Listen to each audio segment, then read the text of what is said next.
Hello बच्चों, आइए देखते हैं प्रश्न। यहाँ पे कह रहा है कि वर्गमूल में -25 गुणे वर्गमूल में -9 का मान डैश डैश है। तो चलिए इसको हल करते हैं।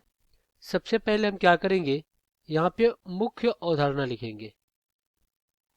मुख्य अवधारणा। तो देखिए, इसको हल करने के लिए हम क्या करेंगे, हम लिखेंगे हम जानते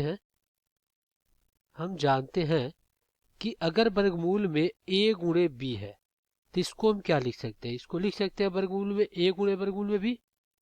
बिल्कुल लिख सकते हैं।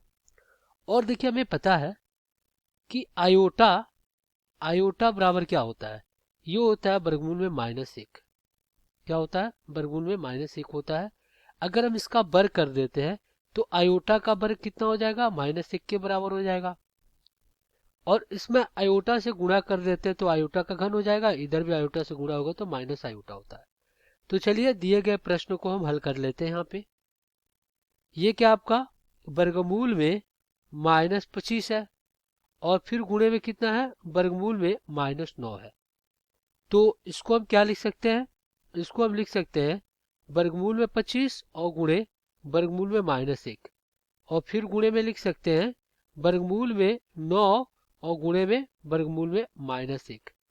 तो अगर यहाँ पे देखा जाए तो ये आपका एक पार्ट था और ये आपका एक पार्ट था। अब ये कितना है, ये आपका आयोटा के बराबर होगा।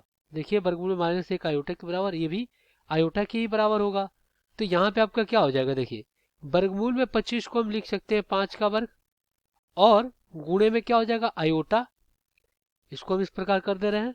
और फिर गुणे में क्या हो जाएगा, यहाँ पे वर्गमूल में 3 का वर्ग, और गुणे में क्या हो जाएगा आपका आयोटा हो जाएगा।